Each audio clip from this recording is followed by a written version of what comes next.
बहुत समय पहले की बात है। उत्तर भारत के एक शांत पहाड़ी गांव में एक बूढ़ा डाकिया रहता था, हरिशंकर।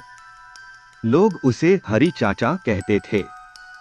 उसका जीवन सीधा सादा था, पर एक बात सब मानते थे, उसे हर चिट्ठी की अहमियत समझ थी। वह मानता था कि चिट्ठियां सिर्फ कागज के टुकड़े नहीं होती, वे किसी की उम्मीद, किसी का इंतजार और किसी का प्यार होती हैं। गांव में एक 10 साल की बच्ची थी, मीरा। उसकी मां नहीं थी और उसके पिताजी शहर में मजदूरी करते थे। हर महीने वो मीरा को एक चिट्ठी भेजते थे, कभी उसकी पढ़ाई की तारीफ, कभी कोई कहानी, कभी कोई मीठी डांट।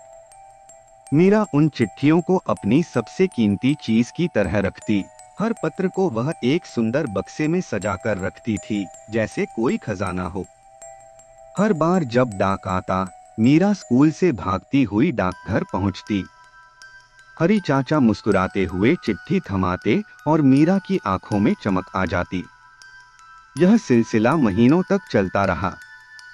लेकिन फिर चिट्ठियां आनी बंद हो गईं। पहला हफ्ता बीता, फिर दूसरा। मीरा हर दिन इंतजार करती, स्कूल के बाद डाकघर जाती, और हर बार हरी चाचा बस धीरे से सिर हिलाते, नहीं आई बेटा।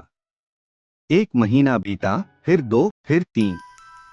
अब मीरा का हंसता चेहरा धीरे धीरे शांत हो गया। वो डाकघर आना नहीं छोड़ती थी, लेकिन अब उसकी आंखों में केवल उम्मीद बची थी और थोड़ी मायूसी। 6 महीने बाद एक सर्द शाम, हरिशंकर को डाकघर की अलमारी में एक पुराना, धूल से भरा लिफाफा मिला। उस पर नाम लिखा था, मीरा। लिफाफा खोला नहीं गया था और तारीख 6 महीने पुरानी थी। हरिशंकर को याद आया, यह चिट्ठी उस दिन आई थी जब बारिश में डाक की थैलियां गीली हो गई थीं। शायद गलती से यह पीछे रह गई थी। उस रात वो चिट्ठी लेकर वो खुद मीरा के घर गया। मीरा ने चौंक कर देखा। यह तुम्हारे पापा की आखिरी चिट्ठी है, हरी चाचा ने कहा। मीरा ने कांपते हाथों से चिट्ठी खोली।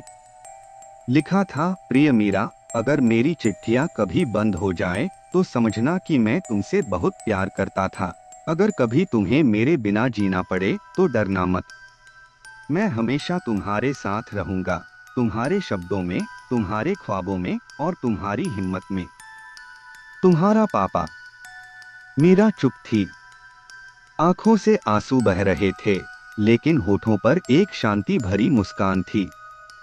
हरी चाचा ने कहा, कुछ चिट्ठियां देर से आती हैं, मीरा, लेकिन वो दिल तक पहुंचना नहीं भूलती।